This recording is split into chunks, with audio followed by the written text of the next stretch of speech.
Total Smith here. Make sure y'all subscribe to my boy Downtown Deuce ASAP. Come on, man. Destination restoration. Destination restoration.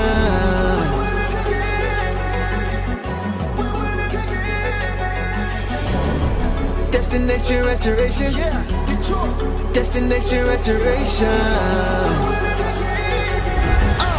Yeah, it's our time. Can you feel the elevation? We on a mission on vacation. Time to create that separation. Championships and motivation. 313 need no explanation. Miss me with all that conversation. We ready for that confrontation. Counting down to our destination. The final destination. Together all the time together. It's us against the world, it don't get no better. We turned it around, that was the beginning. Coming for the crown, you know we winning. Time to put in the work, I'm about to go for steps. Taking our prisoners, it's my time. Yeah, I know that it hurts. Saying break out the church, you don't wanna see me in my prime. The mission is to ring, we're caught in everything. In the city, supporting the dream. Vision new I never seen, we deserve to be king. It's all or nothing, no in between. The clock is ticking and I hope you're listening. Don't touch me cause I'm sizzling. Physicality is tipping and mentality is menacing. The dog pound body's crippling. Now the clock is ticking and I hope you're listening. Don't touch me cause I'm sizzling. Physicality is tipping and mentality is menacing. The dog pound body's crippling. Feel the elevation. We on the mission on vacation. Time to create that separation. Championships and motivation. 313 need no explanation. Miss me with all that conversation. We ready for that confrontation. Counting down to our destination. The final destination.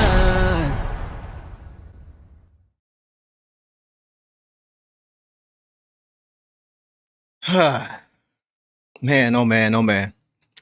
What up, though, everybody? Welcome back to another episode of the Downtown Deuce Show with the boss. Hope everybody is having a great Wednesday night. I know it probably got spoiled a little bit after this game. We're going to talk about it. But boss, talk to me. How you feeling? Can't hear you. You on mute. I don't know why that happens sometimes. It's all good. I feel like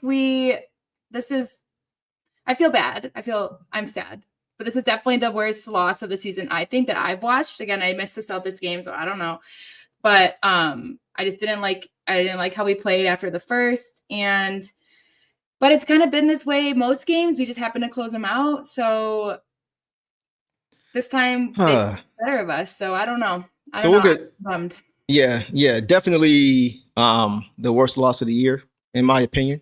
Just the way it happened. A lot of people might point to the Cleveland game where we got blew out. Mm-hmm. The Boston game, that's a candidate for sure because it looked eerily similar to this game in a lot of ways. Yeah. But yeah, we're going to get to it. But chat, we see you guys in the comments, man. Please keep the comments coming. We're going to do the best we can to get to as many of them as possible. Right. That's how you lose a game. That's how you do it. Yep. Yeah. Ruben says we deserve to lose. I agree with you. So guys, let's go ahead without further ado and get to tonight's game. Guys, so the Pistons just finished their road matchup with the Milwaukee Bucks, and they gave this game away. 113-109 is the final score, and they fall to 17-5 on the regular season. Really quickly, the injury report. Early in the first quarter, guys, Giannis went down, and it didn't look good. He went down on the floor with a leg injury, with no contact made to his leg, and he quickly signaled for the training staff to come over right away. And I tweeted right when it happened, when I saw it, I said, that normally signals a calf strain or worse. I didn't even want to say Achilles. I didn't even want to say it out loud because you hate to see anybody have that kind of injury. But when you see guys do that, when they're just running normally and they look at their leg and they go down, what it feels like when it's an Achilles or calf strain is somebody kicking you in the back of the leg. And that's why they always look surprised.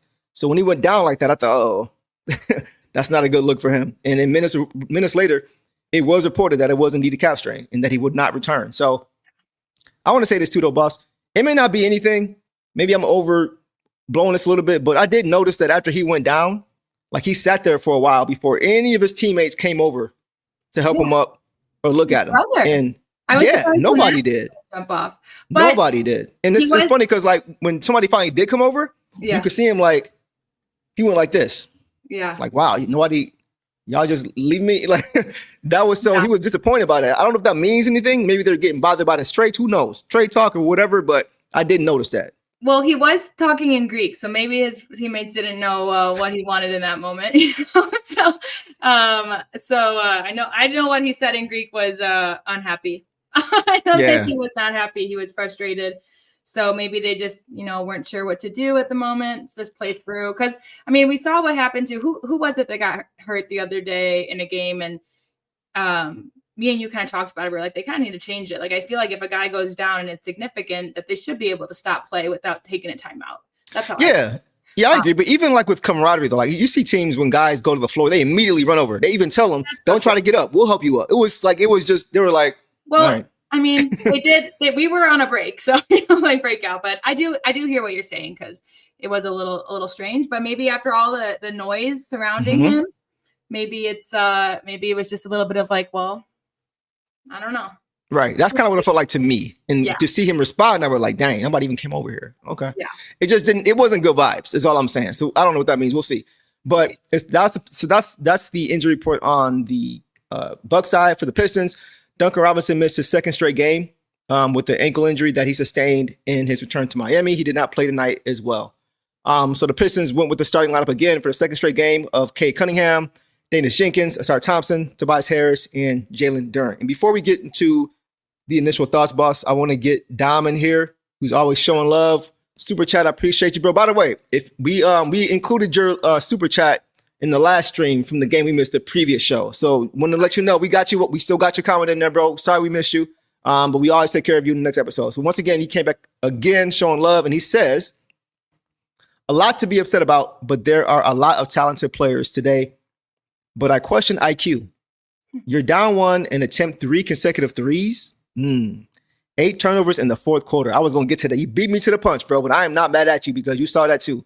He says, and apparently we still get incredibly confused when teams play zone on us. And boss, that's something that you are going to hit on. So all great points from you again, Dom. We appreciate the love and support from all you guys, and specifically Dom as of right now. So guys, let's go ahead and get to some initial thoughts. Boss, I will let you kick it off. We kind of touched on it a little bit, but I'll let you dive a little bit deeper. Yeah, I mean, I liked the way we started. Obviously, it was 19-4, but unfortunately, kind of knowing this team and how they go, I did not expect it to last long, and it didn't. But we kept the lead most of the game, and then we let them come back in the fourth and just kind of lost it there. And there's nothing to blame it on.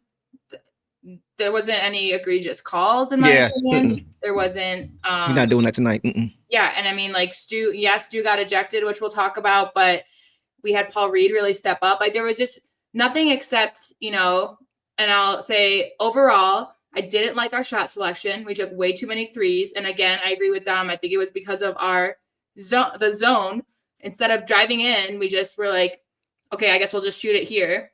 I think Cade was getting doubled a lot tonight, and there was no one on offense that was reliably hitting shots. So it's not, and that just makes it harder on him, because then guys on defense aren't worried about any of other guys. So they're willing and able to double Cade, which is what made it hard for him to drive to the basket. So I didn't like that. We'll talk about, but I didn't like some of our, we didn't get offensive rebounds. We weren't really by the rim. Even defensive rebounds we really struggled with. I don't know. I just didn't like it. I didn't like, after the first, I really didn't like what I saw. And I can't even blame it on lineouts, because we played 9 people in the first and we were doing well. We just kind of let it go. So just didn't like it at all. And I'm just hoping that, this is the game that finally wakes them up, that we can't win every close one. We actually have to close it out, and maybe, capitalizing off of, on our offensive possessions will help us do that. Yeah. So like for me, boss, with Giannis going out early, I know the Bucks have gotten used to playing with him or without him for most of this year. Yeah. But with him going down early, man, I was just really hoping, and it sounds like a broken record now, we've been saying this, we got to hit first. I was hoping, and they did. I was hoping the Pistons would jump on them early and put them away. Yeah. Like take care of business. They did it first. You mentioned 19-4. It was 27-9. Yeah. With get this. With a minute 50 left in the first quarter, we were up 18 points. Right? We held the Bucks to one field goal in the first 7 minutes, led by the defense. That 18-point lead was cut in half in the minute 50 to end the quarter because the Pistons, they took their foot off the gas again. They keep doing this. They made this a habit. And I think they kind of not really addressing it because they've been able to win most of these games. Yeah. But it's starting to bite them. We were saying, hopefully they can learn these lessons and wins. We've said this numerous times. Hopefully they don't have to lose too many of those games, right? In order for them to really get the point that you got to keep your foot on the pedal. And they didn't again tonight. From there, even though they were winning most of the game, it was pretty much single digits for most of this game. Right. Right. And that's what allowed the Bucks to be able to hang around. So they got to start putting teams away. Too often we are in dogfights we should not be in late in games because the game should be over. It's happening way too much. Way too much. Yeah. And I agree. And I also think, I give props to the Bucks. They were kind of thrown off with Giannis going out. They had to change their approach. They were slow. There were a couple minutes where it stayed 19-4 because we weren't capitalizing off of our possessions. Great point. Throw the lead. And then it clicked for them. And whatever clicked for them, it was like a whole new ball game. Once it clicked for them, we couldn't stop them. And look, Ryan Rollins, guys, he's basically Daniss Jenkins and in Bucks form because he's Coach Hart. So shout out Coach Hart. I knew that he was a threat. And someone mentioned here that Bobby Portis got woken up, just like we've seen our guys wake up. The Bucks wanted it more in the end once it clicked for them. And we've already played them this season, and it was a close game. Again, it wasn't a blowout. So I wasn't expecting us to necessarily take advantage of the Giannis stuff, but that's kind of silly to say when we have a very healthy team. Yes, we're missing Duncan Robinson, but we have a very healthy team, and I am not confident in a 20-point lead. That's crazy, 18-point lead. But like you said, hopefully they will learn because that's all we can ask for, guys. Yeah, we could talk about trades, we could talk about this stuff, but right now, let's just hold our team accountable for the way that it's built. Yeah, it's not one guy. They just need, it's not one guy, absolutely. But they just need to, buckle down and figure it out. And this doesn't feel good for them. Cade was really heated at the end, and we see these guys on Saturday. And this kind of scenario better not happen again. Right. I definitely agree. You made a great point about the zone. Yeah. A few guys made some points about that. Avery says Pistons can't shoot. Let a team zone us all game. Keep us out of the paint. Congratulations, you beat the Pistons. Yeah. And Joe says zone is killing us. JB needs to work on some schemes. Agreed. Guys, I agree with that. But I also think defensively, despite that, we still should have won this game. We still should have won this game because the amount of easy buckets that we allowed, and we're going to get to that later. Boss, you highlighted that as well. Way too many easy buckets. Whether it's a miscommunication defensively, guys not crashing the glass the way they're supposed to, letting bench warmers just get easy. But it was just way too many times the Pistons just shot themselves in the foot. And guys, AJ Green, 92% of his shots this year have come from three. 92% of his shots have come from three. Yeah. Why could we not get a body on him? Why could we not stay attached to him? Guys were just falling asleep all over the place, just leaving this guy wide open. And once he hits one, you know what I'm saying? It turns into the hoop becomes huge. Yeah. You can't let guys get into a rhythm. Just stay attached. They could not stay attached to this dude. And I hate seeing role players look like superstars when they're not. It's so irritating. This loss could have been avoided in 4 or 5 different ways had they just done one of those 4 or 5 things because we played so bad. Yeah. And we still were right there. I hate losing close games like this. Yeah. Yeah, exactly. AJ Green looked like Larry Bird. Like, come on. Just stay attached. Just stay attached to him. That was one of the most annoying things in this game. It's like they just were falling asleep over and over and over again on defense. What's going on, Tom? What are your thoughts on this game, bro? Let us know your thoughts on this game, man. Other than pain, I want to know what you saw for sure. I know you know ball, so let me know what you saw for sure. But yeah, anything else on that, boss? Because I'm like, am I tripping? I felt like AJ Green was just open time after time in the fourth quarter. I agree, and I don't understand what our defensive scheme was because, I don't get it. And when he's out there and he has a great pump fake, and I saw Ron, when Ron was on him, I think he did a pretty good job guarding him. We had a couple guys that did okay, but I feel like we locked down on defense in the first, and then it just disappeared. the defense just disappeared. It's like their defense threw off our defense in some way. I don't know. But I agree with you because AJ Green is a very good player. And that was, again, with my shot selection thing. I don't think that we're not a 3-point shooting threat. We have 3-point shooters. We miss Duncan for sure. I will say that. Duncan, yes. We have Duncan. We have Cade that can get hot. Ivy can get hot. Like, we have guys that can get hot and produce from 3. But, like, AJ Green is a 3-point shooter. 100%. Mm-hmm. So I just feel like then we would come back and try to hit the threes. But again, it had to do with the zone also. I don't know. I just didn't like, we definitely tried to play. We played to them. After a while, like, we got barely any fast break points. We were playing at their pace. We slowed it down for them. We were letting them, hold us for the whole shot clock. Yeah. And I'm with Sean on this one. Stop blaming the coaches, man. Like, JB was heated at the end of the game. He was mad, and not at the refs, at his players. Because it may be true. Maybe he does have to work on some schemes to kind of counter that zone when we don't have a Duncan Robinson available. Fair. But once again, the amount of easy points the Pistons gave up to the Bucks has nothing to do with the zone. Yeah. Nothing. If they strap up defensively and don't let teams back into the game with poor defensive play, this is not a game. Yeah. We've won games where we haven't shot well. It's not even about the offense. This is about the defense, period. And the turnovers, the consistently just giving the ball away. It wasn't like we just missed shots because we were trying to work the zone and we didn't have guys who could knock down shots. We were just giving them the ball. We were just gifting them the ball. Like, guys not looking for the ball, guys not going to get the ball, guys passing the ball without seeing if the other guy's looking at them. Like, it's just too many things that happened in this game. There were 14 turnovers, and again, everyone contributed except for Stu and Tobias. And I mean, that's better than how these games have gone that we've won. But they obviously capitalized. They had one more turnover than we did. Yeah.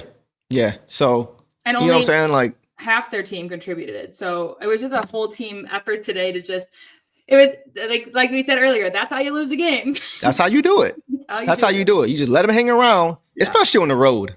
Yeah. Especially on the road when momentum is a real thing and the crowd is pulling for you and they're trying to get you into the game. They know Giannis is out the same way we do. Well, that was for me also a big factor is this crowd got into it once they kept getting close. This crowd, they believe in their team and, as any crowd should, but that just really plays to the team spirit and everything. Like, the Bucks have a Bobby Portis. I'm a Bobby Portis fan. I know he got into it with Stu today, but I think he's a good guy, a great player. But he feeds off of that. He fed off of what happened with Stu, and he fed off of the crowd noise. And so did AJ Green, and so did Kevin Porter Jr., and so did Ryan Rollins. But half the games are away, so we got to learn how to fight through that. Yeah. Honestly, guys, I see a lot of trade comments in here. Yeah. That may be necessary, but not yet. It's just not yet. Just more guys. We just hold this team accountable. They all fell flat tonight. I would say, except for Tobias and Paul Reed, in my mind. Yeah, they had a couple of mistakes, but they made up for it in a lot of ways where no one else, I think, had an equal. It was all everyone else, I think, played lesser than what we expect them to. Right. And so that's what I don't like to see. But I agree. Like, and again, it's not us not holding them accountable. It's like, this is the team that we have now. So let's talk about it and let's figure out how to make it work now. Who knows? Who knows what's going to happen? Just keep gathering data. Yes. Don't force a move. I mean, I think it's pretty clear at this point when we don't have Duncan Robinson, we need to have more shooting on the floor. I think that is definitely the case, but I don't mean they could trade tomorrow. You got to make sure you bring the right guy in here. It can't just be a shooter. It's got to be somebody who makes sense. Yeah. But I'm not saying we don't need one. I'm just saying but once again, when you guys are calling for trades after game 5 or 6, we wouldn't have seen this. And we wouldn't have known what we need. Go ahead. If we traded, because I think we do have the talent and the picks, the young talent, the picks for a rebuilding team like the Bucks, if we chose to give that all to Giannis. But then what happened tonight? Mm-hmm. What if we just got rid of everyone that, maybe just needed one more year of development and would have popped off? What if we just got rid of everyone? Ivy's a favorite, a young favorite that I still think is not even close to his ceiling. Nowhere. And then we get an all-star and he has, tears his Achilles or has a calf strain. It's just can't sell the farm for one guy, man. Yeah, exactly. And we're still a young team developing, and if anything, what I like about this to me, and compared to I'm going to use the Clippers as an example because the Clippers are a team of vets. They have a couple young guys, but they're a team of vets. Right. And so if I was the Clippers tonight, it'd almost be like, well, I don't know where else to grow. But for the Pistons, right, they have lots of guys who will take this as a growing opportunity. Yeah. You know? So, yeah. Yeah. D-Boy, it is just one game. I agree. But when you see a few games that are beginning and ending the same way, it becomes more than one game. It becomes a microcosm of a bigger problem. Yeah. And it's all between the years. The shooting is an issue. I'll give you guys credit, but we didn't lose this game because of the zone. We didn't lose this game because of shooting. We lost this game because of lack of execution and lack of urgency, period. Straight up. And zone and shooting. It was everything, guys. It was multiple things. Just like it's not one player, it wasn't one thing. Right. Exactly. So we'll leave it there in the initial thoughts. Yeah. Now we can go to some individual box scores. Let's do it, boss. So let's start with Cade. So tonight, Cade, guys, has 17 points on 5 of 15 shooting, 1 of 7 from 3, 6 of 6 from the free throw line, 7 boards, 7 assists, 2 turnovers, 1 steal, and 35. What'd you see from Deuce tonight? Yeah, not a terrible turnover night for him. 17, 7, and 7 isn't a terrible stat line, but we know Cade can do more. He got a couple mid-range shots, but he didn't get to where he likes to go. Mm-hmm. 1 of 7 threes. No. That ain't it. No. That ain't it. So I didn't love that. And guys, like I said, I write notes I have one note for Cade, and it was he had that steal from Kevin Porter Jr. in the second. That's it. Because everything else was just like Cade stuff, but nothing was crazy. And I'm not saying, he didn't try in the end, and he did, and he was always out there, I think, trying, but it was just not his night tonight. And again, I don't think he found his shot. He didn't look good. You mentioned to me earlier, which you can go off of, like he looks like his doesn't have his legs under him tonight. Like he was throwing up short. I don't know. I did not. Yeah, man, he didn't have his legs tonight for sure. A lot, like especially in the first half, man. A lot of his shots just came up well short.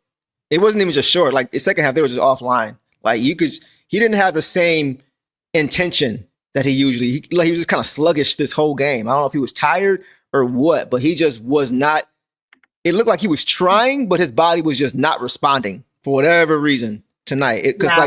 Because you could even hear him like trying to get guys involved. You could like, even off of made shots when the Pistons got stuck in the mud when they couldn't score and they couldn't get stops, you could see him after made shots. On one made shot after a free throw, I think it was.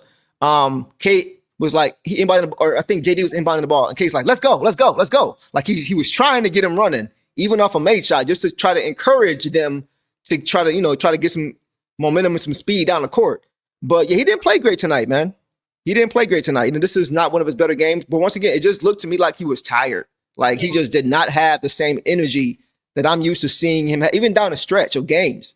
We've seen him take over games down the stretch, right? Or even look to be aggressive. He wasn't even as aggressive down the stretch as usual. And defensively either, he wasn't locked in like he usually is. I saw him fall asleep and gave up AJ Green for a corner three. Just fell asleep. It was like, so I don't know what it was. He just didn't have it tonight.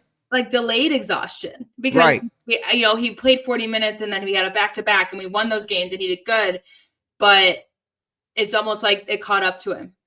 Right. Right. And then it caught up to him at a time where no one was really reliably able to step up for him as well. And I don't know, again, like it just feels like we played down to them because we matched it. Like they had 2 players kind of pop off, but everyone else was kind of mid for them. Like it was Rollins and KPJ. And everyone else. And they let Portis get going later. But yeah. Right. Portis got going later. Yeah, he got ended with 13. The bench did pretty good. And that's like one of the things for me, like, and they just played far less player. Our bench actually did really good tonight. Like their stat lines for a bench are great, in my opinion.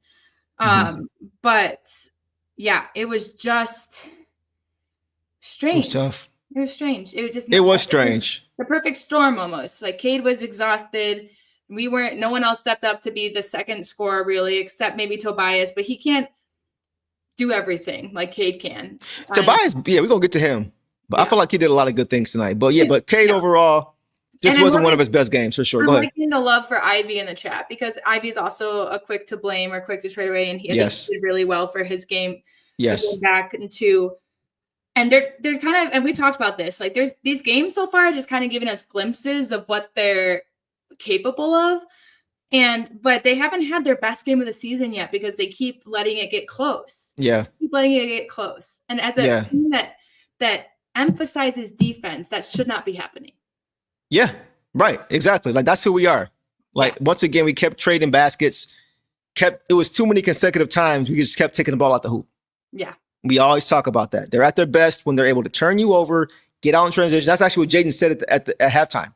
At the halftime when he was having the interview, he said, we gotta get back to who we are, gotta get in transition, get some easy buckets. Didn't happen, man. It didn't happen.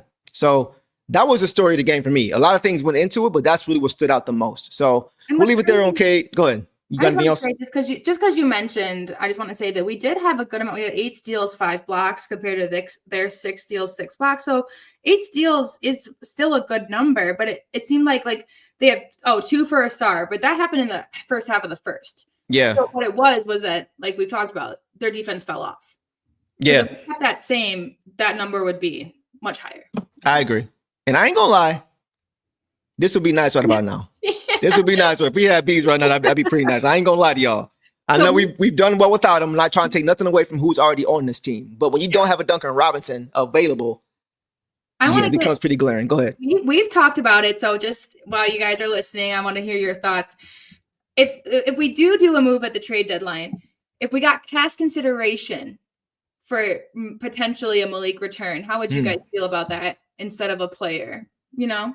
Yeah, absolutely. That's kind of where I'm at. I think that Trajan's very good about, selling low and buying high, basically, like he did with Schroeder. So I could see him making moves for that, or maybe some picks, or another good role player, maybe not a star. But I just because we talked about it. So just since he was brought up, I'm curious because that's kind of where I think it might be leaning. If be able to throw him some more money, if we're able to bring him, but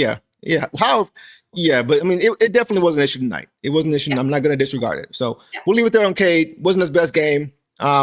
He doesn't usually look like that, so I'm not going to harp on it too much. But it was just a bad time for it to happen, considering how everybody kind of struggled tonight for sure. Tom says selling low and buying high. Like basically we gave them I guess it's kind of weird, but I meant that in my head more so like we gave very little to get Dennis Schroeder. And I think we gave little for a high value player, higher value player than most. And so that's why I feel like Trajan's good at is just kind of not giving up the whole farm for, I think he's is that more like buying low and selling high then? Is that more like buying low and selling high instead of selling low and buying high? I think that's kind of what he was saying. Is it the reverse? We're not selling high. We're selling. We're getting rid of. Okay. I see what you mean. And we're getting someone. It sounds weird initially, but when it makes sense. I know. That's why I second guessed myself too. I got you. Okay. Tom, work on your English. I'm screaming right here. He tried to call you out, so you had to call him back out. I love it. That's funny. So I think it's the other way around. Like, okay, we all get it. We all get it. Yeah. We get it, Tom. We get it. Whatever. But I think he understands you. We all understand each other. That's all that matters. All right.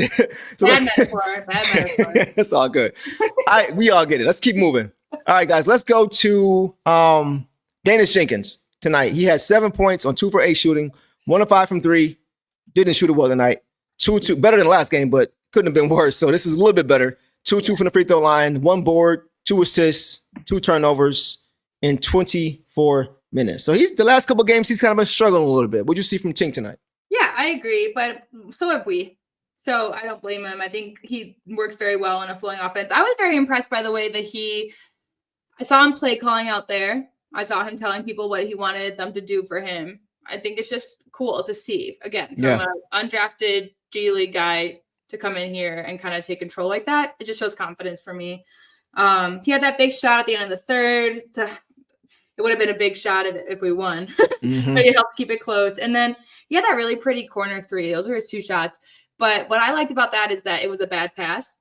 He caught it low, and he was able to get it up and in before the defender reached him. Yep. So I just appreciated that from him. And I could tell that he wanted – there were some times when he got that second one in the 3, he was like bouncing. Like he was bouncing. He wanted the ball so bad. He was on the rim, so he was bouncing. And so you can tell that he wants to contribute and he wants to be there. And I appreciate that energy from him. Yeah. But not a great game. But yeah, it wasn't a good game for him. This is the fluke part of Daniss, the not good games. So yeah. And it's still like his third or fourth start of his career. Yes. Second start with Cade. Yeah. So something is to be said about continuity. You know, like it's not always easy. I'm not making excuses because he didn't play well. He has shown he can play much better. Yeah. But a lot of it is still feel. And they did bring Ivey in for him, and we kind of had a glimpse of what the starting lineup will look like, in my opinion, in a couple weeks. He obviously does great as a starter as well, but I think his best games have been off the bench. I agree. Cade. So I agree. I think just and I'm not saying that he's not a good starter or anything, because he has had good moments, but it makes me excited for him because I don't think we're getting rid of him anytime soon. I think he's going to stay with us. So and I think he will be converted to a full-time contract this season at some point. But I think off the bench is where he looks his best so far. And I think it's like, I'm going to be honest. Like I initially said, I wanted to see him play with Cade just to see how it looks. Right. Because we don't see Cade off ball enough. That's part of the experimenting. Yeah. That's all part of the evaluation. But now I feel like it needs to be one or the other in the game. It needs to be Cade or Daniss in the game to play alongside Jaden or to play alongside Caris. Yeah. I think because Caris and Jaden right now doesn't look the greatest to me. It just doesn't. Right. Because neither one of those guys are just natural point guards. They're both guys who can play it, but you need a floor general on the court. And I feel like Daniss would be better with either of those guys in the second unit as of right now. And they're both guys that are getting used to this scheme. Jaden's just coming back from an injury to get used to it. So he looked a lot more confident tonight, I will say. But and then Caris, he's not playing back-to-backs for injury. So he hasn't played a lot with us already. But I agree. And we mentioned last time, like Jenkins and Ivey seem to have really good rapport on the court together. So I would like to see that too. Yeah. Yeah. And guys, we got to make sure we don't overreact. Like we're still 17-5. We're still at the top of the Eastern Conference. Like I think Case Crack makes some valid points here, but we can't make all these definitive statements after one game. We've still been finding ways to win games despite all these young errors that we're making as a young team. We always say it. Young teams do what? They win games they're not supposed to win, and they lose games they're not supposed to lose. This was another one of those games that they showed they're the better team. It wasn't like we weren't the better team. It wasn't like we didn't shoot well enough and that's why we lost. It wasn't, we weren't down we weren't trailing most of this game towards like, oh, that's glaring. We got to get more shooting. We can't even stay in this game. We were dominating this game with our defense. Yes. That's the point. Don't miss the point, guys. It all comes down to the defensive side of the basketball. And we had too many lulls after going up 27-19. The lead was twice as big as their score. Yeah. We were up 18 and they had 9 points. Yeah. That's the game. We're showing that we can win despite not having a bunch of shooting with our defense. We got to keep it locked in. We didn't again. They had one field goal until like 4.5 minutes left in the first when it was 19-4. Two of those shots came off. 2 of those points were from Giannis free throws. But yeah, I agree. I watched. The Raptors are also a hot young team who I do think that we're better than, but they can get hot too, and they're on a streak as well. Not necessarily a streak, but they're up there with us. They're top 5. Yeah. And I watched them blow a lead in the first and lose to the Hornets the other night. Like it just comes down. Who are also a young team. Like it's just it's basketball. It's unpredictable at times. So we just can't overreact, because I guarantee, guys, if we go out there and we win this weekend against the Blazers and then we beat the Bucks on Saturday, comments are going to look different. Right. So, Prison in the moment. I get it. This is the safe-spaced event. It's a safe-spaced event. For sure. Your feelings. Yeah. Because I go back and forth with some of mine too. But just hold them accountable for what they did tonight, and don't can't overreact. Despite that, we can address it. But all this trade talking stuff like after one game, we gotta be careful with stuff like that. Not saying we don't need it, but it's all about timing. And this is still part of the evaluation process. Yeah. We say it all the time. If we were like 11-10 or something like that, or 14-6 or something like that, like it wouldn't be. I think the fact that we got out to such a great start makes people forget this is an evaluation year. Right. Yeah. If we had a more modest record, it would be looked at totally different. We feel like now we're winning. We got to go in a championship now. No, it's still evaluation. I think right now we're kind of overachieving. We're a very deep team, but we're still a very young team. Yeah. So, and we're not rushing anything like this comment. Yeah, Raptors look good because Scotty Barnes has Ingram. Yeah, Ingram has popped off for them. And you know what? Jaden Ivey is who we're hoping to be Cade's second scorer, who I think can absolutely do it. Yeah. But unfortunately, like Ingram was out last season for the Raptors and he got healthy off season. Like we're just easing Jaden in and he's doing better and better every game. Yeah. So yeah, we'll get to him. We'll get to him. But it just goes into my evaluation year of like, they're just not rushing anything, guys, because it is an evaluation year. They're letting some of these guys really find their footing. Like, again, like I've in the beginning of the season, I've seen Ron make terrible decisions and it feels like he's done a 180 from them. I saw him try to, he took a couple threes today, didn't make them, and then he stopped. He would get the ball and he's like, okay, well, I'm going to dribble this in or get rid of it. Like I can see their IQs increasing in some of these young guys. I really can. So it's not going to be a fast fix. And if we wanted to be a fast fix, guys, it means getting rid of a lot of guys who can do great things in their future for teams that help develop them. It's not happening. And we just don't know if what would happen would work out. So it's not happening. That's just never been our style of basketball. Go be a Lakers fan. Go be a fan of a team that will bring in a star because they need the money, because but like we appreciate guys like Elden Campbell on our team. We appreciate having depth, in our team. So, and having everybody play a role instead of one or two stars. So, but I understand what you're saying, guys, but still. Let's move to Ausar. So Ausar tonight, guys, had 10 points on 3 for 7 shooting, 4-6 from the free throw line, which is pretty solid for him. 6 boards, 5 assists, 2 turnovers, 2 steals in 26 minutes. What'd you see from Ausar? Yeah, I mean, I just wrote down his notes. He had that steal on Giannis. That was the one he got on the floor on. I love that. Because Giannis didn't get on the floor, but Ausar did. You know what I'm saying?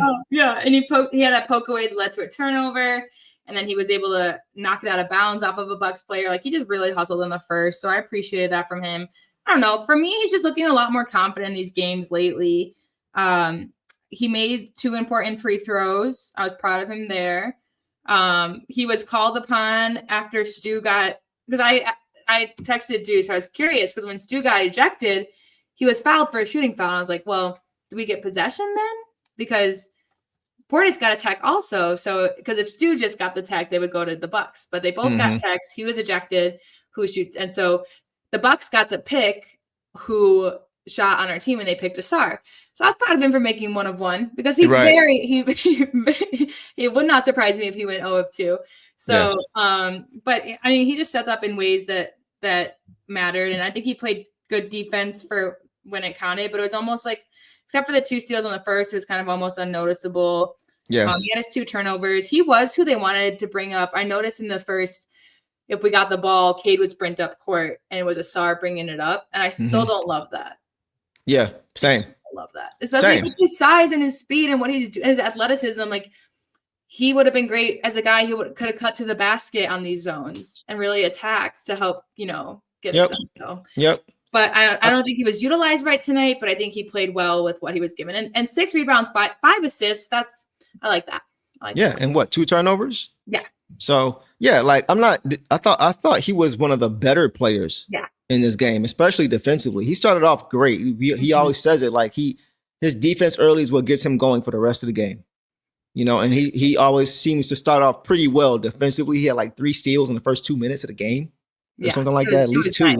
Yeah, he was doing some great things early. So his two-way play, and he was also getting to it offensively too, in the paint, right? As a mover, catching the ball as a finisher and not a creator, which is what I've said before. I want to see Ausar guys as a finisher instead of trying to create off the dribble. He still needs to improve his handle before he's going to be consistently trying to rely on that. One time he tried to cross a guy over baseline, lost the ball. That was one of his 2 turnovers. So the more the Pistons can get him downhill, like off a DHO or cutting to the rim with the head of steam, that's the best way for him to be effective offensively. But I got to give him credit for his defense. He made some great plays down the stretch of this game to really keep us in it. He had some tap outs. He drew a defensive foul off of an offensive rebound attempt he tried to go get. So his effort was there. He's been on the glass a lot more lately, just sticking his nose in there, which is needed when Isaiah Stewart is missing. Because had Isaiah Stewart been available, I think we close this game out, which we'll get to later. But I liked what I saw from Ausar. Yeah.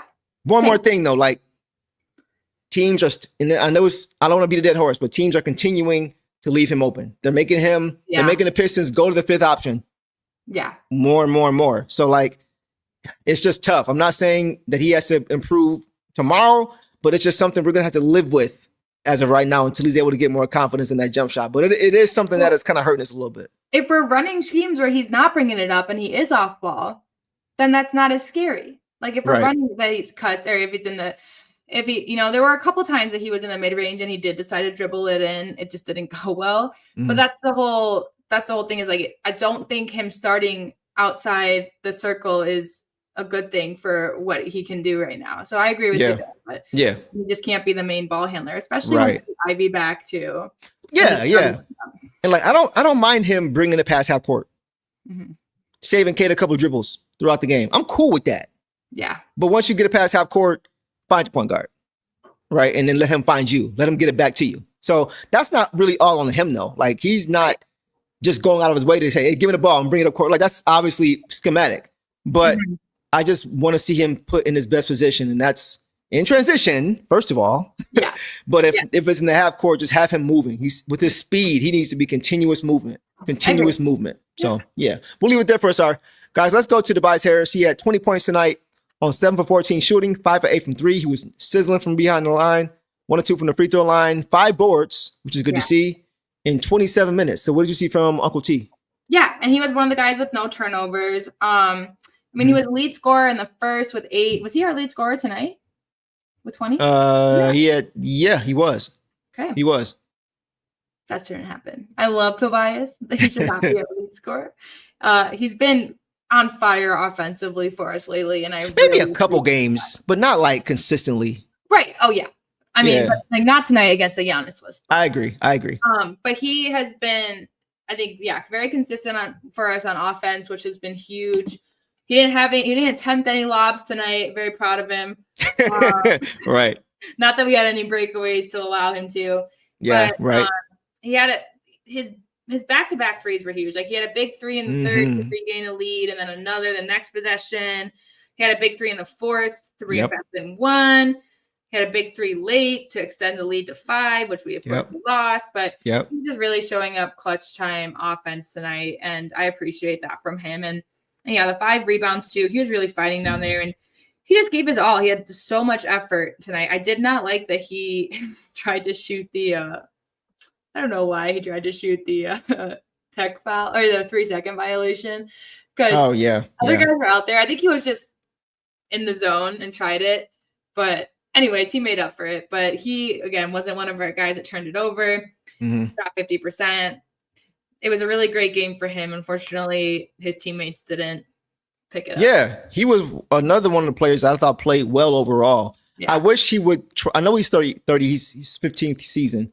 Yeah. But when I see him on a break, and you got AJ Green as the only defender at the hoop, man, if you don't bump him off or dunk on him, because like there was a play, you saw it. He tried to go with his left hand. Yeah. He went up soft with his left hand. It's like, bro, if you don't try to dunk on him or bump him off, the very next play on the break was one of the few times we had consecutive transition opportunities. Cade is on the break, and Cade has AJ Green again right there. Cade bumps him off. Yeah. Tobias is bigger than Cade. Yeah. So it's like you can't let AJ Green, who's not an athlete, not a good defender, he's smaller than you, and he keeps you from scoring. That can't happen. He should at worst foul you. I was actually like kind of impressed by AJ Green's arms, because when you look at his face, you're like, he looks like an Austin Reeves, but then man. Oh my God, like you're ripped. But Tobias 6'8", man, like 225. Like you gotta bump him off. If Cade can bump him off, come on, bro. But I'm just not gonna call AJ Green small. But he's I'm saying relatively in comparison to him. Come on, bro. You gotta bump him off. If he had him in a post, that's a mouse in the house. Yeah, you want that all the time, all day long. So on the break, I need that same energy. That's all I'm saying. That's the only thing I gotta say about Tobias. I gotta see him play bigger than him. Yeah. So that's it. I ain't trying to get on it because he was one of our better players tonight. It's just so frustrating when we let opportunities like that go Yes. in transition, and they come down and score 5-point swing and whatever. So anyway, I'll leave it there. But he was solid tonight. I got to give him credit. Yeah. All right, let's go to JD. JD tonight, guys, had 8 points on 4-7 shooting, all of 1 from the free throw line, 6 rebounds, 3 assists, 1 turnover, 1 steal in 26 minutes. He fouled out of this game as well. Boss, what are your thoughts on JD tonight? I think he just looked really lazy defensively. Uninterested? Yes. And rebounds. They didn't have a ton of offensive rebounds. They only had 8. But he would just stare at the ball, and someone would just come from behind him and grab it and score. Sims did it twice. But I just think he just did terrible. They don't have Giannis. What are you doing? Right. You've been showing us these past few games how you will go and body people. You've been showing us how you've been attacking the rim. It's what I have said that I've enjoyed the most. Effort, attacking. The effort was not there. The only thing that I really liked from him was in the first, when Giannis was still in, Giannis got in I saw Giannis start to go dunk. He was ready to, I saw him get ready to drive down the lane, and then JD stepped in and Giannis passed it out. And I was like, okay, there you go. That's how you help. That's how you help defend Giannis. But then Giannis left, and JD was like, well, I guess I don't have to defend anyone, so I'm just not going to defend at all. Okay. That's how it felt for me. And then I was actually almost mad that, because of course Isaiah Stewart getting kicked out sucked, but it happens every season, you know. But for the way that Reed was playing, I almost was like, I let him finish the game. Because I wasn't looking forward to him coming back in. I wasn't oh, JD's still on our bench. So they better look out. Yeah. I didn't like the game from JD tonight at all, honestly, guys. I feel it. That's really hard for me to say because usually I find the positive and everything, but it is what it is. Did not like it. It felt to me like this was a game where he kind of fell back into what we saw last year. Yeah. Like even his free throw shooting, like he only took 1. But for me, it was just like all around. It looked like I was on him a lot early last year. Like, bro, like you don't look like you're better than this. And I feel like this is offensively, he did some good things offensively. Like I'll give him credit. He's really improved offensively. Great hooks, with either hand. Footwork is better. Spin move, left hand hook. Like offensively, he has advanced a lot. But I'm saying from the mindset, in the past, we saw JD focused on the offensive end and then giving whatever energy he has left on the defensive end. Right. And for most of the second half of last year and most of this season, it's been the opposite. I agree. He's been focused on the defensive side of the ball and getting whatever he can as a result off of that, either in transition or in the half court, because now guys are looking for him because he played good defense. Tonight, it didn't look like that. Yeah. It looked like he just wasn't interested. I don't know what it was, but like you said, he gave up some easy defensive laps, like just not even boxing out. It's not boxing out properly, not securing the rebound, letting guys like Sims get offensive boards, just not keeping track of where the ball is. He just didn't look locked in tonight. Right. He did not look locked in. And I think that's why he fouled out, you know, because he's done a pretty good job, whether Tobias is starting or Stu. It's been better with Stu, but regardless of who the other front court player is, he's done a good job of staying out of foul trouble. And tonight he just wasn't there. He just wasn't there tonight for sure. So I don't know. Go ahead. No, I disagree. And like with the zone too, like just be in the paint, be ready for the lob. Yeah. I'd rather them try to get it to him a couple times. They're turning it over anyways. So if you try to get it to him and then knocks it away, okay. But like they weren't even trying, they weren't attempting it. And but yeah, like you said, there were a couple, especially in the first half, there were a couple great hook shots from him that I really appreciated. But then again, I don't know. For me to blatantly notice that you're there for a rebound and you're just so unfocused that guys have multiple times come up from behind you and took it away to score. That's fair. Just box. No, that's fair. Just box out. I mean, you're right. Whatever happened to the good old box out? You know? Right. Just the old school box out. Yeah. B. Arnold says, Ashton posted about the Pistons needing to stop gambling and go and get some help. There was also a post about NBA players not being Superman. Thoughts? Ooh. So let me start with this. I am not in any way, shape, or form going to accuse any Pistons players or players in general of gambling if there is no evidence attached to it. However, and not even just here, around the league, it just looks like I don't know. I don't know if bettors are getting trapped in their bets because their team is up and then the spread change. I don't know. But there are times, I won't say gambling, but there are times when it looks like a completely different script, a completely different game script, a completely different amount of effort, and the game just flips. Like we were just like, bro, like, what are you doing? Mm-hmm. If you watch basketball long enough, you know what looks glaringly different from what you're used to seeing. Aside from just guys not being able to put the ball in the hoop. Just from an effort standpoint, it does look kind of weird sometimes. Look, y'all know I'm going to keep it a stack as much as I can. I'm not going to accuse anybody of anything because I can't prove it. And I would like to think that's not the case. However, I can't ignore what my eyes are what I'm seeing. Right. So it's just like, sometimes it's just like, bro, what's going on? Yeah. So I'll leave it at that. I can't prove anything. I hope it's not true, right? You never want to think that about your guys. No. But at the same time, you gotta be honest about what you're looking at. So I'll leave that there. It looked weird, but they were like, Daniss, if you want to get paid, here's how we put you. Right. Just kidding, guys. Especially the way that JV was so mad at the end. It makes you think, I don't know. It was definitely weird out there. I'm not going to say anything about gambling, but it just goes back to the whole point of, like, I don't think it was a coach's thing. It was the players just kind of being half-assed out there. I don't know. Yeah, we just call it like it is, man. Yeah. We're not trying to call nobody out unnecessarily.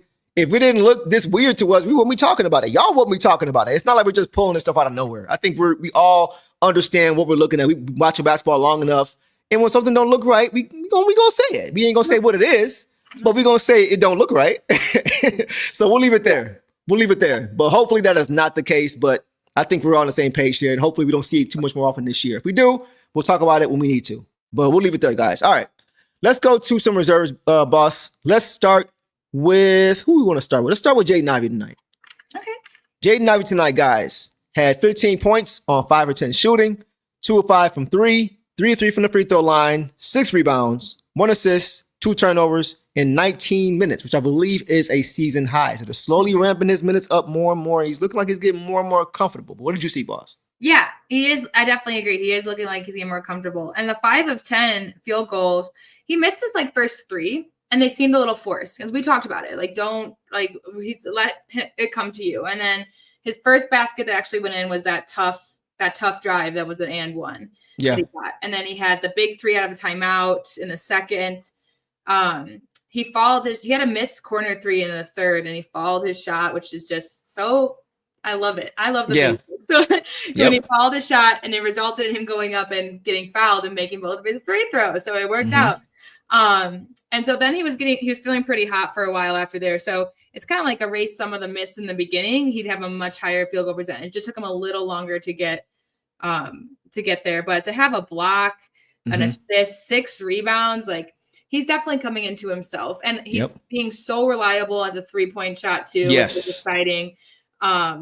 And he didn't get as many drives to the basket today. Again, something about that zone defense. They were like, let's just stay on the outside. It's like, just attack, you guys. Yeah, but his athleticism, he's one of the best guys to attack that. And let them get in foul trouble. Why do we have guys fouling out and they don't? They have bigs just like we do. Let those bigs foul out. Yeah. But because Miles Turner is not good at defense. Right.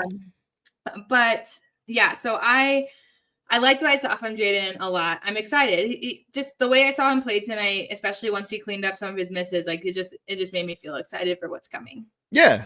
I'll say this, it felt to me like the first couple of games when he came back, when he had good stat lines and he played pretty good, it seemed like the Pistons were doing whatever they could to put him in position to be successful. Let's make sure he has some confidence coming into this game. I won't say they were spoon feeding him, but you could see they were looking to attack in ways to get him easy finishes, to get him open looks.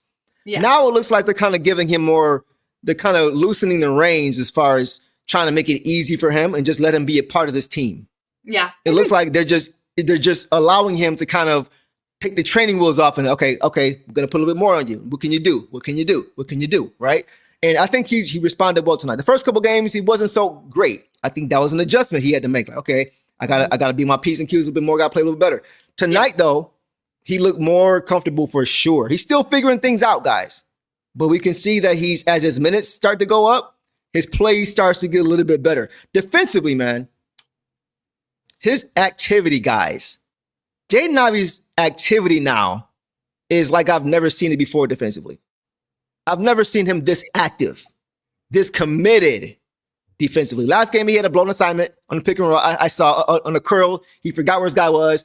Stu got in his face, and they moved on. They probably talked about it, watched film. But it looked to me like defensively, he is committed much more than I've ever seen. He's using his athleticism and his strength to be really disruptive.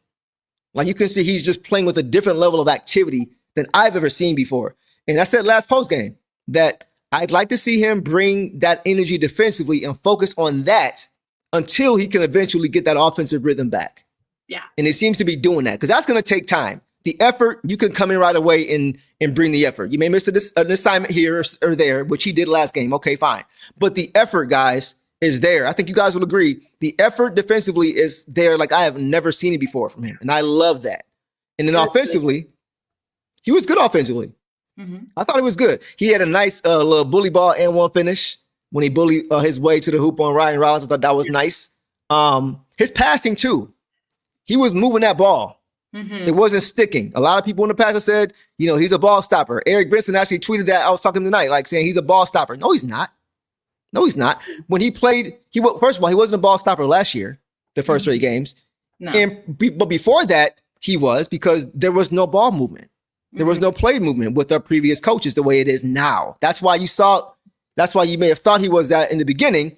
And then last year, and now this year again, he's not. That's a coaching thing. Yeah, it's a coaching thing. That's also why, like you mentioned, the 3 ball is continuing to show it's not a fluke because he's getting much higher quality shots. Yes. His 3 balls are not off step back threes anymore. Mm-mm. They're coming in rhythm off a ball movement and he's wide open. Yeah. He can shoot the ball. He's always been able to shoot the ball. But now his quality of shots are a big reason why his overall percentage is improving. So once again, like like I said, he's watched his team before from the sideline. He saw how they played worked. Now he just wants to be a part of that. Oh, yeah. He wants to be a part of it. And I love that he is committing, boss. I know I've said it already, but he's just his commitment to defense. Yes. The way he's able to stay in front of guys, move his feet without fouling. He's big and strong. He hasn't lost any athleticism. It's still there. So once he continues to get more reps, he's going to be better and better. Go ahead.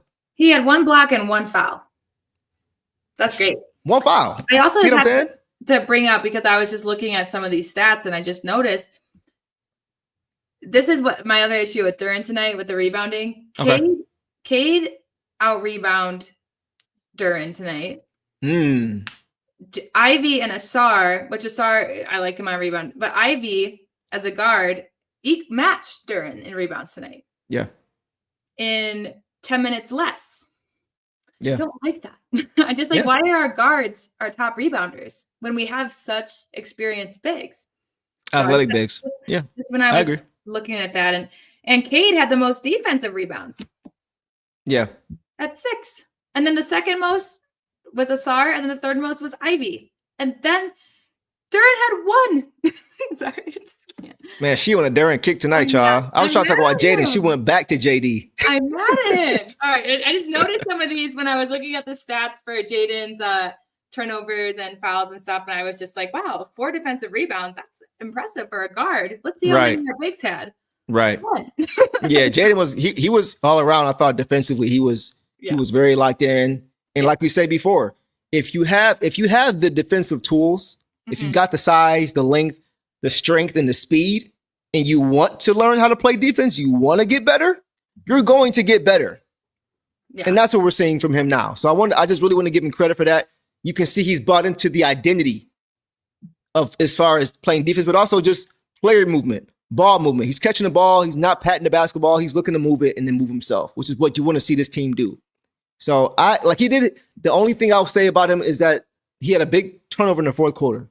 Yeah. It wasn't just him. We had a slew of turnovers in the 4th quarter, but he had one where he tried to dribble into traffic. I think he was trying to find okay, let me make something happen here, but it just wasn't there. Too many guys there, too many hands there, turned it over. Got to keep an eye on that. But I think once he's able to get more reps and make up for that lost time that he missed, which is 50 games plus playoffs last year, once he's able to catch up and get up to speed, he's going to fit in just perfect with this team. Yeah, perfect. I agree. Yeah, this is not the game to look at Jaden and say this is why we lost. He was one of the better players in this game for us tonight, for sure. See, I saw some comments early that was talking about that. We dead and all that. Not tonight. Not tonight at all. And then I saw a lot of, I would say, Ivy, Tobias, Ausar, and I'll throw in Paul Reed. And I'll throw in Javonte Green. We'll get to him too, because he was knocking that thing down. Nothing to do with this loss. So. Yeah, for sure. Sean, real quick, said Dionk is important to this offense. Handsome Keith. Appreciate that, bro. Show him the same patience that he showed others. But the thing is with Duncan was that I just didn't see the effort, bro. Mm-hmm. It wasn't the fact that he wasn't shooting well, he wasn't taking enough shots. I just didn't see the effort. I didn't see him like this with his arm out, just playing instinctive defense when the pass may not even come. Yeah. Now we're seeing him getting steals off that. So it was just the effort that I wasn't seeing from him, which I'm seeing it now. So for sure, I gotta give him credit. Appreciate the handsome little comment in there. But we'll get to Sasser and those guys later. But I definitely want to shout out Jaden tonight because he is one of his better games he's had all year. I agree. All right. Let's keep it moving, boss. Let's now go to Caris LeVert. Caris LeVert tonight, guys, had 4 points, 1 for 10 from the field. Yikes. 1 from 8 from 3. Yikes. 1 or 2 from the free throw line. 2 boards, 4 assists, 1 turnover in 23 minutes. He had the worst plus minus tonight. So what were your thoughts on Caris tonight, boss? Yeah, I didn't like the stat line for the 23 minutes, but the lowest guy on our bench, Paul Reed played 7 minutes, but then Green played 16. So it was fairly even in minutes. So he played about 4 minutes more than the other bench guy, 4 to 5 minutes. Yeah. The shooting was not there. Yeah. But in the fourth, he came in big. I'm not just stroking his ego or anything, but in the fourth, he hit a 3 to tie the game, his 1 shot. And then he blocked AJ Green to cause that shot clock violation when it was getting close, which was big. He had 4 assists, which I appreciate from him and everything. But yeah, it was not a good shooting night for him. I think he was just trying to get hot. They kept trusting him with the ball. It just didn't work out. Not a night. I love LeVert. I will never call him LeHurt or careless, but tonight it was not his night. I'll just say this. I would have liked to see, because you could see early, like for most of it, you could see he just wasn't in the rhythm at all tonight. And that's the thing. It's been hot and cold with him. It's been hot and cold. Like last game, he played really well. And the comments were looking totally different, you know? So for me, it's I feel like he takes the game off for the back-to-backs. And then I guess that was a game before then. But for me, it's almost like, and then he needs another game to get into a rhythm. That's in this scenario. Yeah. I just would have liked to see Jaden get more of his minutes when you saw that Caris didn't have him going, and you did see that Jaden had it going.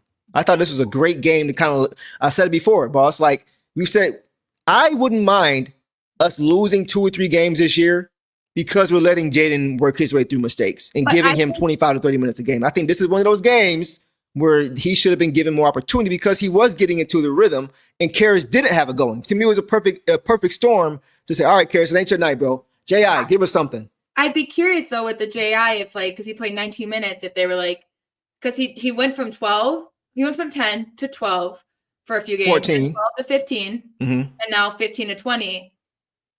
I just think that it was part of their idea. I get what you're saying, but I also wouldn't be surprised if they were like, yeah, we weren't going to play him more than 20 tonight. Maybe. I mean, if that's the case, then I get it. If that's the case, because you're right, he hasn't played, even though he didn't get inserted back in when Caris was struggling, he still played more than he's played all year. So that's true. Javonte Green's defense, he had more points. Javonte Green played 8 minutes less than him. We didn't play Chaz Lanier tonight. That would have been nice for the zone, but go ahead. Yeah, and he only played a minute less than Jenkins, and Jenkins didn't have a really hot night too. But again, for me, it was kind of like the same of well, why still 23 minutes? And I think it's more space and just a trust, because how many turnovers did he have? He only had 1. So it's probably just to help. I do think that him out there, he's the best ball handler besides Cade in the lineup right now that's healthy.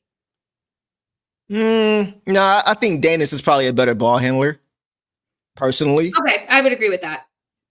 I think after that, he's there. I would say a strong ball handler who I think that would be the reason why he was still out there. Yeah. So you're right. Considering he wasn't playing well, considering the fact that Jaden's on a minute restriction, considering the fact that Duncan Robinson wasn't available, like they didn't have too many options to really go with tonight. That's you make a good point as far as that. So maybe one of those things. Sean, had we had Duncan Robinson, it may have looked a little bit different. It could have played. It could have played Chaz a little bit too, just to give him some run because he could be his own buster. I'm curious why, if we're playing these big lineups anyways, why not? Yeah. But there might be just something behind the scenes we're not seeing. He was. Yeah. I feel like the more he played though consistently, the better he got each game, and then we benched him again. But it's just that whole thing, guys, that they're just working through right now is who to play and when. So yeah, it's all part of the evaluation process. Yeah. Organic says, Caris has never heard the term swing. It's so many times when I used to play, bro, and it's like I didn't get this. I can shoot too, but I just wouldn't get the extra swing. It's like, bro, where's the swing? So I feel you on that, Organic, for sure. You got anything else on him? No, I'm just saying, Caris, please show up on Friday so I don't have to keep coming to your defense. So these busters don't keep going at him? That's what you wanted to say. All right, we'll leave it there, man. We'll leave it there, guys. Let's go ahead and move it along to Ron Holland. So, guys, tonight, Ron Holland in 17 minutes gave us 5 points. He didn't shoot well. It felt like he shot better than 2 for 10, but 2 for 10. But over 3. 3 balls still not falling for him as much. 1 for 1 from the free throw line, 2 rebounds, 1 turnover, 1 steal in 17. What'd you see from Ron? Yeah, I mean, I still like what I saw from Ron tonight, just compared to his other games. His last game was my favorite of him so far. Well, not my favorite. My favorite was, I forgot who it was against, but it was a while ago. But since he was on kind of his slump, he bounced back. And today he still looks confident. I appreciate that. I agree. I don't remember him taking 10 shots. I remember him taking some bad threes and then not. Yeah. And his 3-ball was hitting the other night. And he's just a young guy who's that's true. So of course he had the okay to take those, but then he learned from it. He had great defense, I think, and then he drew that offensive foul on Kuzma. Like he was just making good decisions after a slow start. And this loss wasn't on him tonight. I liked what I saw, and I just think I think he'll come out even more excited to contribute because he was so hot last game. Yeah, last 2 games. Yeah, fell off on offense this time, and so I think I'm not disappointed in his game because I still think that he brought a lot of momentum and he didn't look confused. He looked like Ron out there, just wasn't hitting. Yeah, that's it for me. If he makes 3 more shots, it's a totally different conversation. If he's 5 for 10 instead of 2 for 10, totally different conversation. He didn't play any different than he has the last few games. Like he said in post-game interviews that he knows he doesn't need to score to be effective. He wants to help this team win however he can help them win. And he understands about himself. It's not always going to come from scoring. The 2 for 10, that's going to happen sometimes. Right? He's still working on his jump shot, guys. Like we constantly say that. This is going to be work in progress for guys like him and guys like Ausar. Right? Not just Ausar, but Ron too. They're both. That's why you always see them in the videos I post, right? With the pregame, shoot around, stuff like that. Shout out to Amari and Cody and those guys and Eric for giving us that stuff.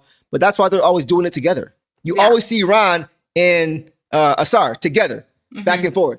They're working on it, right? So it's not going to come as quickly as we may want. And you're going to have nights like this where he goes 2 for 10. I like that he's not scared, though.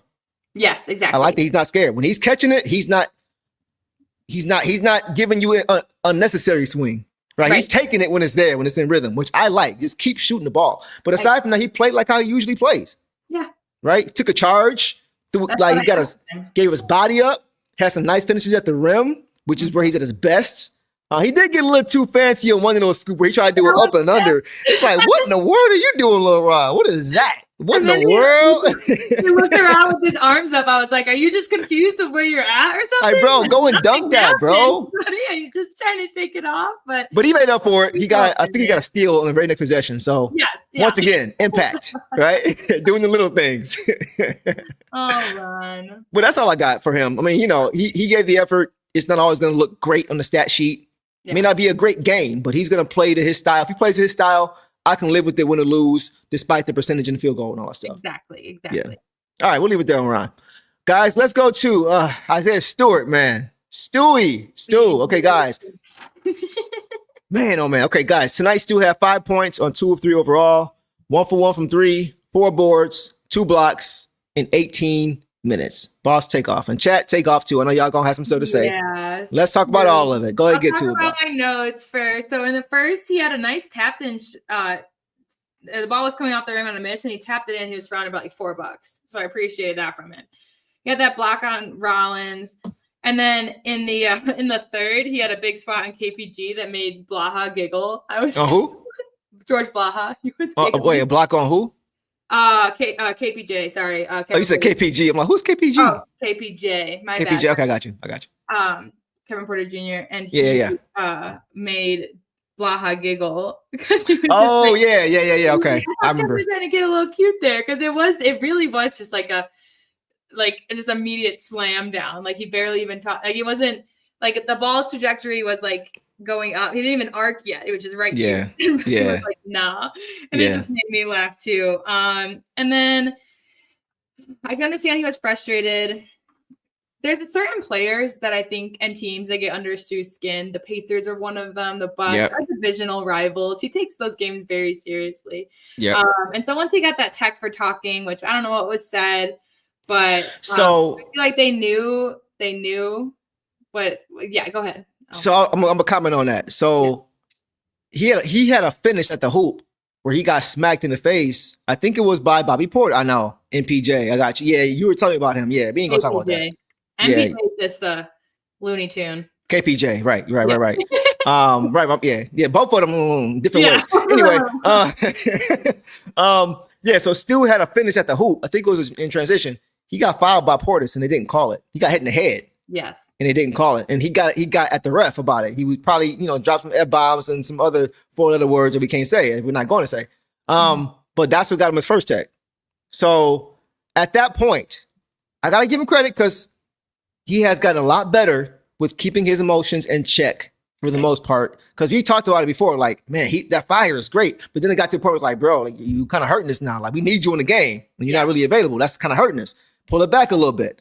And for the most part, he's done a good job of that. Like I forgot what game it was where he knocked somebody down on the floor and he put his hands up and walked away. Like I'm not even trying to go there, bro. Against the Pacers. Pacers. That's exactly which is why it was impressive for the reasons you just mentioned about the Pacers, right?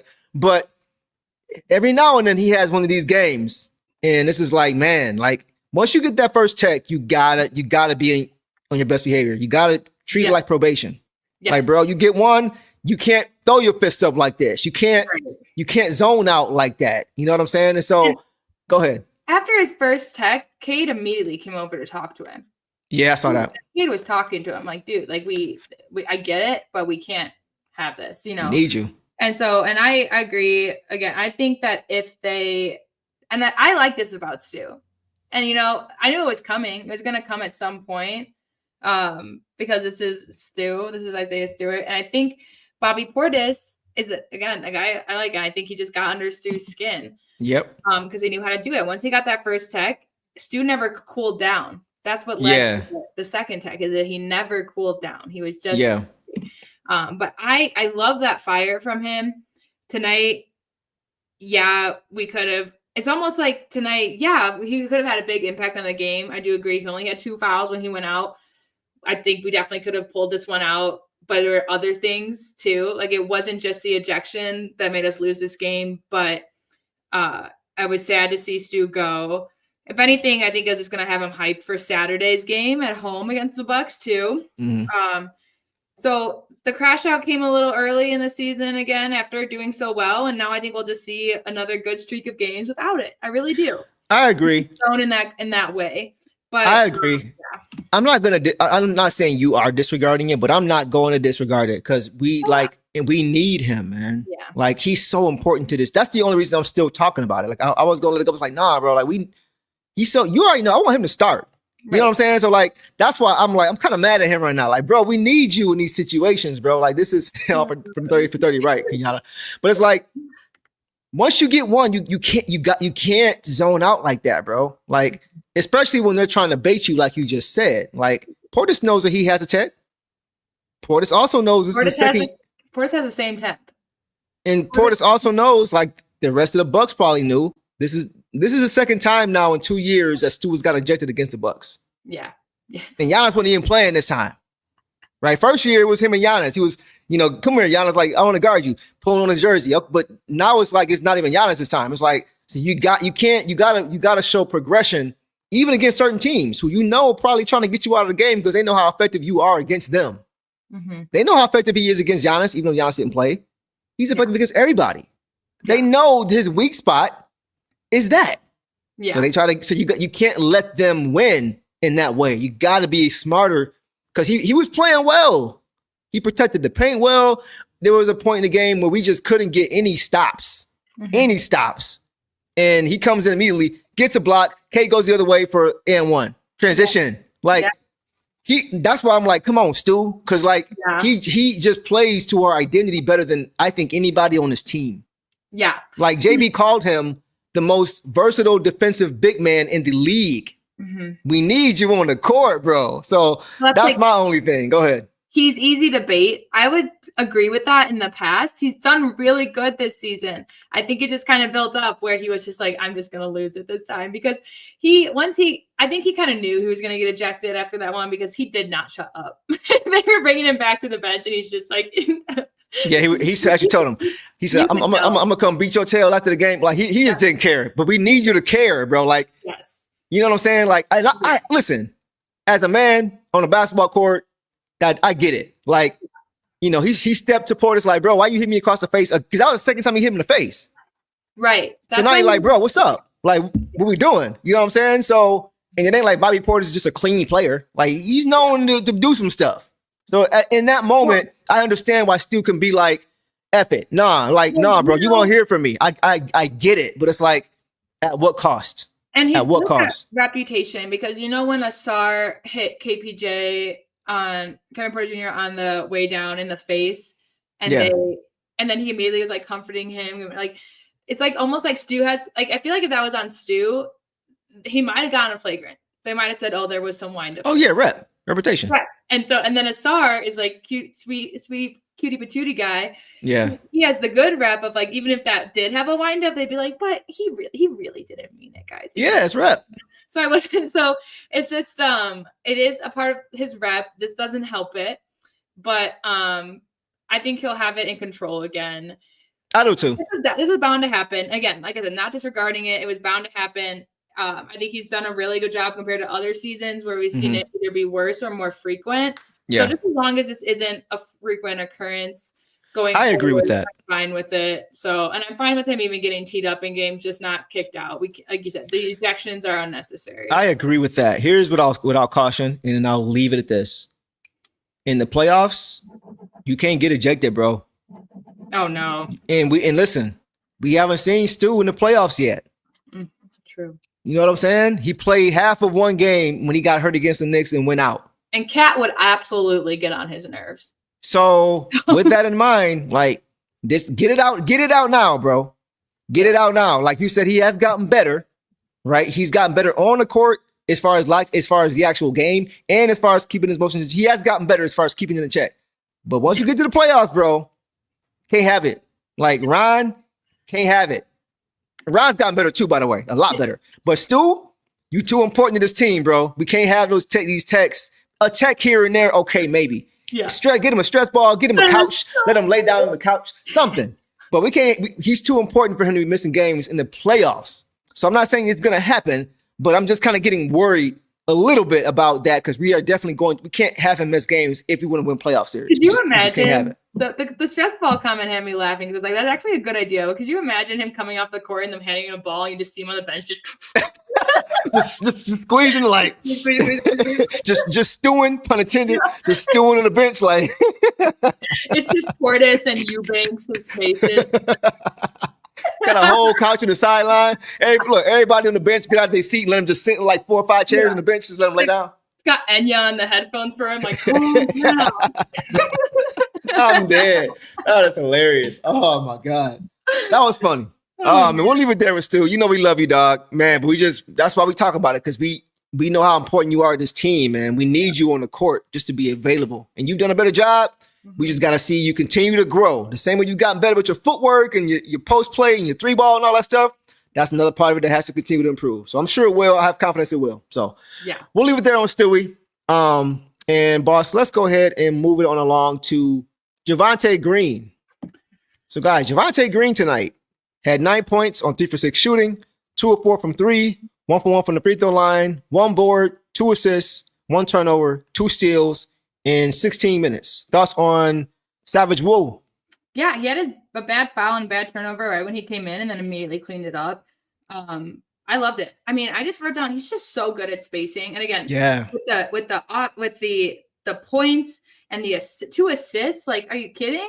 Like, that just goes, like, he was great at just helping move the ball around in the zone. I think he did very good with that. Yeah. Some things I wrote down in a second. He knocked it out of the hands. I think it was Sims. He knocked it out of the hands of Sims to prevent the dunk. That's when he threw it away. That's when the turnover. Yeah, he got a steal and immediately gave. I was like, come on, bro. And you could tell but I think Cade was clapping for it because I think Cade was like, give it to me, and then he was cutting and then he turned. Like, I think it was miscommunication. Okay. Yeah, that's all I think it was because Javonte's normally would just hold on to it and bring it up himself. He's that Right. And Cade was probably trying to get out and run, like he mentioned. Okay. Yeah. I got you. Go ahead. Had the steals. He had that big three of and one, that flagrant foul. That was big. That was the first half. Hit a big 3 after the Stew tech, which helped keep our momentum. True. And then the next possession after the Stew ejection, he hit a big 3, which helped keep our momentum. Yep. So he's really good about, I don't know, just shutting down their momentum in big moments, like getting the opposing team ejected. I think he just did a really good job tonight in so many areas. I loved what I saw. And I mean, 16 minutes is a lot, but he definitely deserved more out there. He's someone that I would be like, have him play 19 minutes and cut Caris LeVert under 20, you know? But yeah. So check this out. I mentioned this before, guys, and I got a side eye in the chat from a lot of you guys. But now I'm seeing it come back around here from Thugaway Joe. Post said this. Would it help? And y'all let me know what you guys think. Would it help to start Wu and Cade while Duncan is out? That is what I said a few games ago. Because it's like, listen, he's not the shooter that Duncan Robinson is. He doesn't run off screens and get shots like Duncan Robinson does. But he's a knockdown shooter. If you leave him, he's going to make you pay. Yes. And then defensively, you know he is going to help you get off to great starts. So true. Great starts. I said this before. And y'all was like, what you drinking on? You probably having that same drink that girl gave to him when he was sitting down in that pink water bottle, right? But I'm for that. We want to start off the game, setting the tone, playing good defense, getting out transition. He contributes to all of that. And he's a spacer. So why not? If Duncan is not playing, I don't see, to me, he's the best option in the starting group. And then let Daniss run with one of the 2 combo guards of Jaden or Caris off the bench. That to me makes the most sense. What do you think? Yeah, I agree. That makes sense to me. And it's just reliable. Like, he's just a reliable shooter. He's not out there looking to shoot. That's what we've talked about. Like, he's out there to play defense. If the ball comes in his hands and he has the opportunity, he will take it. And he's very reliable at hitting those. So I would prefer that. Right. I saw somebody, he did go for a couple steals that I wish he didn't go for because when he missed these guys, shot it open. But I appreciate the effort all around. Unlike Jalen Duren. I know. I won't go back into it. So I appreciate the effort, little mistakes, but I agree with you there. And I'm curious. I think he's really earned his minutes these past 2 games. I feel like even in our bad games, he plays well. Like, he's just consistently playing very well. He doesn't normally hurt you. He doesn't foul. He doesn't foul either. Right. Right. And Dre Money says Javonte ain't no Beasley. But guess what? Beasley ain't no Javonte either on the other end. And what are we about? True. Defense. What are we about? Transition. In order for Beasley to get those threes, guess what? We're in transition most of the time. It starts with the defense. So no, he ain't the shooter that Beasley is, but he's the much superior defender to allow him to be able to get out in transition, knock down shots. That's the whole point. Our identity has to stay intact. Thugway says confident shooter, ball handler, defender. Yes. All the things you want for this team, right? That's what you want. So yeah, we'll see what happens. I don't know if it's going to happen, but I would love to see him start alongside Cade just to get off to good starts. The same way I want to see Stu start, help this team defensively get up to good. So y'all know how I feel. Y'all know what it is. So just a defender in there. Yeah, just get another defender in there, man, for sure. Who can shoot? So we'll leave it there, guys. But it was crazy. He was part of that 7-point play. Yeah. Remember that? Wasn't that crazy? He had a 3 ball. knocked down the flagrant foul free throw because his space got crowded. Had a 4-point play, right? And then Daniss Jenkins hits a 3 after that. 7-point possession. Yeah. We should have put them away, man. Like anytime you score 7 points on one possession, you can't, man. Anyway, I'll leave it there. Yeah. But Javonte was good tonight for sure. And hopefully we get a chance to see him start, possibly if we don't get Duncan back next game. We'll see. Yeah. All right, guys, our last guy for tonight. Let's go to B-Ball Paul. Man, oh man, oh man. I have a quick question on that comment. Would you pick Javonte over Daniss to start next game?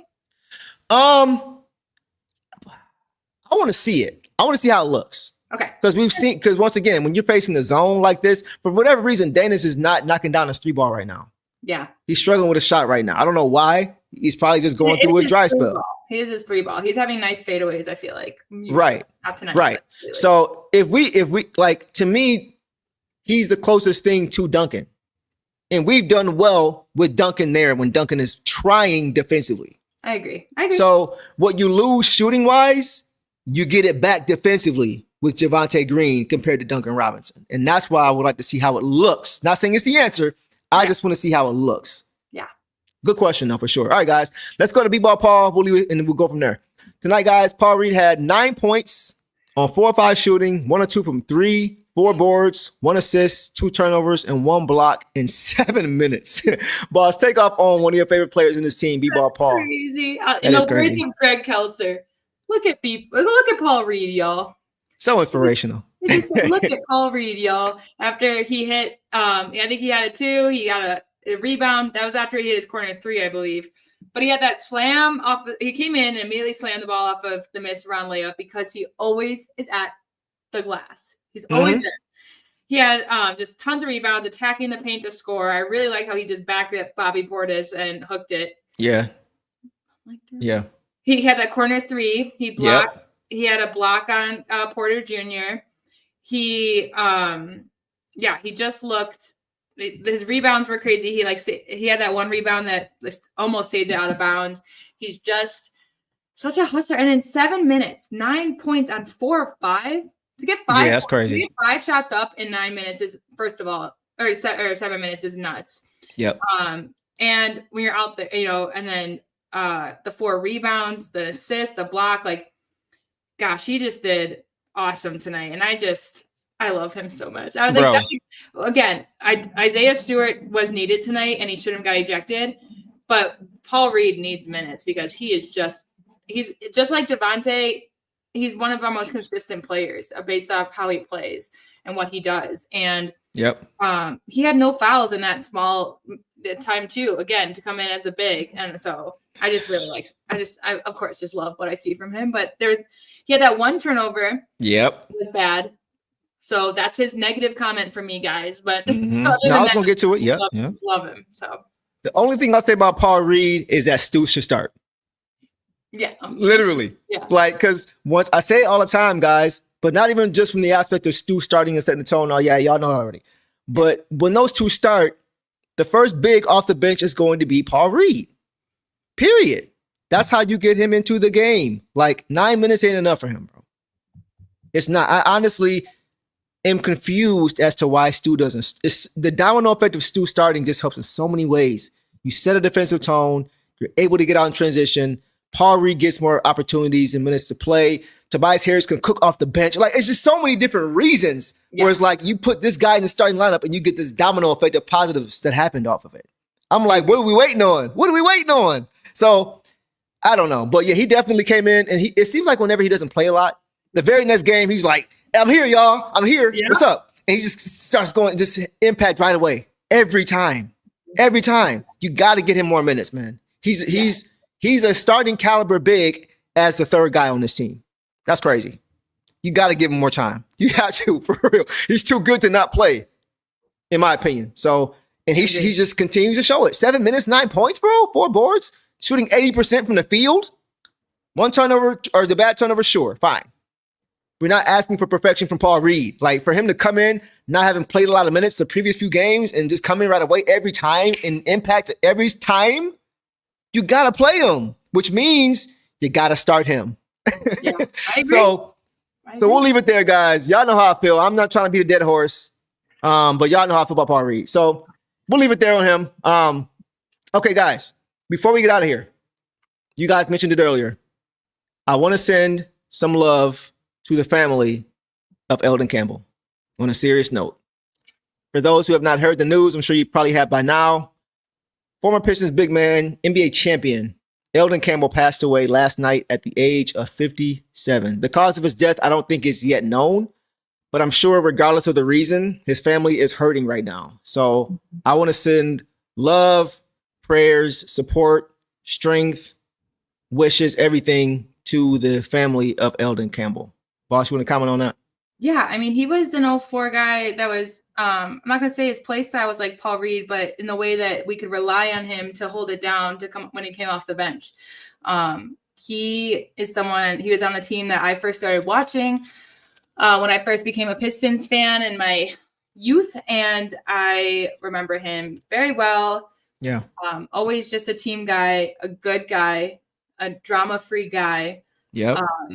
I'm saddened by it. For me, I thought about how George Blaha covered those games and was, has a good 30 plus years on him. And so it's sad to see him go so early.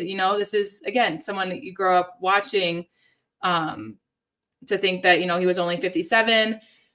It's definitely heartbreaking. And, just a big part of the championship team for sure. A name that a lot of Pistons fans from that era know.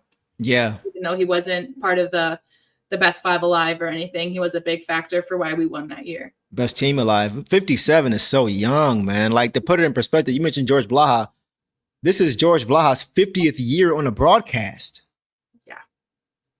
57? Man, that's tragic, man. So that's tough, man. Like, and you guys mentioned like how and you guys are right, that he was really big as far as the Pistons beating the Lakers. Mm-hmm. But that whole playoff run, he was good against the Bucks in the first series, against the Nets in the second series, against the Pacers in the conference finals. He made plays for this team, man, throughout every single series.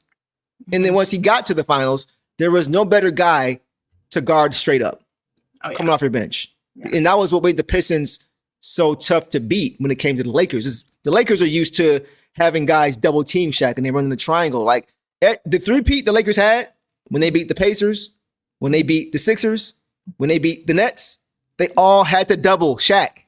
Yeah. Which made life so much easier for Kobe Bryant. Mm-hmm. The Pistons didn't have to do that through their whole game plan off. Alongside having a Tayshaun Prince there, whenever Kobe does get the ball in single cover, so his and it wasn't just like he was just guarding Shaq. He was knocking down shots, man. On one play, Shaq crowded his space the same way Javonte Green's space got crowded tonight. Yeah. Campbell made the jumper and fell to the floor. You trying to take me out, bro? But he was making shots. He was throwing backdoor passes to Chauncey and Rip. He was blocking shots he was doing everything in that series. He was Shaq's kryptonite that year because he was big and nimble enough to guard him straight up. You're starting with Ben and then you come in with Elden Campbell. It's God, it's like starting with Ausar and then coming in with Ron Holland. It's oh my God, what do I do? There's no breaks. No breaks. No breaks at all. So he was huge that whole playoff. I want to shout out Joe Dumars for going and getting him. Yeah. For going and getting that guy because he was a big piece. I will venture to say he was more important in that series than Mehmet Okur was. He played more than Mehmet Okur. And I would say at that point in their careers, Okur was probably more talented, but Campbell was just a dog. He was a dog. So he was huge for us, man. So I really want to give him a lot of credit for the things that he did and just shout him out, man, because he was a big part of not just that finals run, but that playoff run.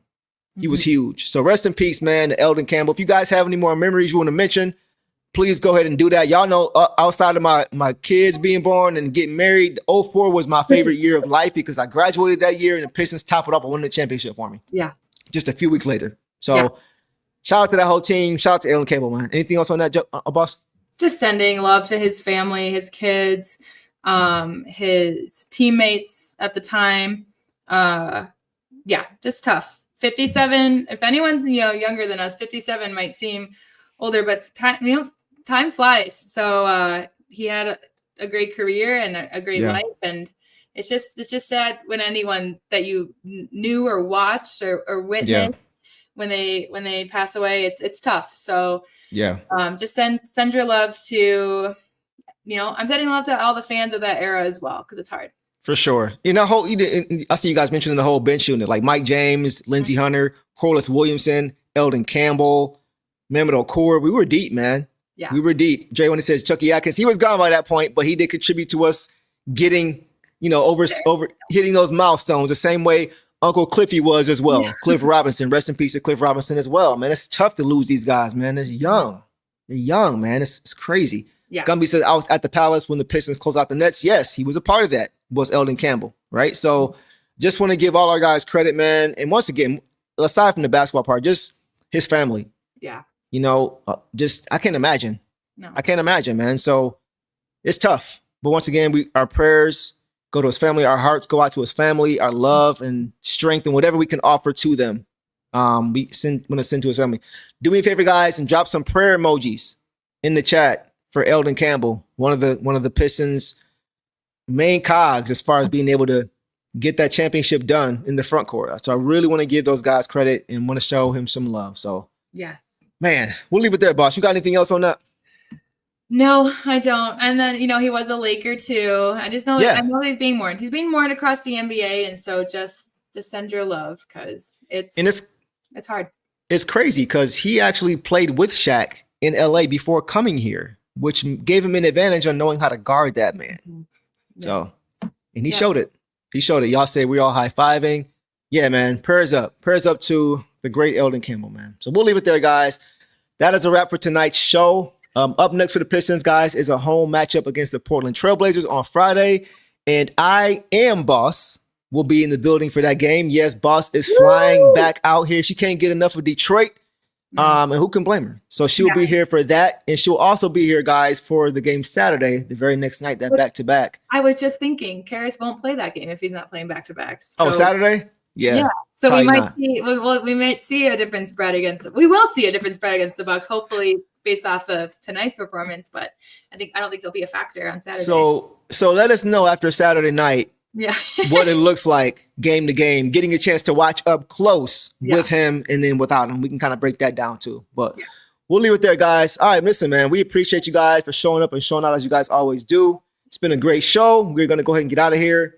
Let's not let this Pistons loss linger too much in our minds. We got another one coming up in just a couple days, and hopefully we can start a new winning streak. So we'll end it there. We appreciate all you guys' support. Y'all know what it is, and y'all know the drill, man. Detroit versus everybody. Peace. All the dirty work, all dog. I'ma dive on the floor, go try to block every shot, and I'ma be physical with you the whole game. You know Stu gonna be physical with you. When you think of the Pistons, you think it's just hard work and just gritty basketball. That's just the identity you gotta have when you put on that jersey. I'm not your average breed of canine. Not a good dog, I'm bad boy for life. I set the tone, don't care about no tick. Let it be known, I get my respect. Come in the lane and see I don't bluff. If you retaliate, that's on ya. They talking hundreds, I hear you're ashamed. Talking that chop, you must want this way. Look at dog palm, mess around, find out,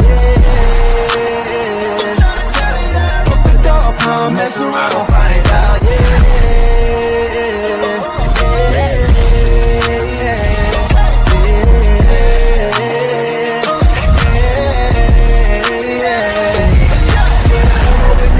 For some barbecue sauce, boy, you better crop a hill, cause I'm like that. When you're real for some barbecue sauce, boy, you better crop a hill, cause I'm like that.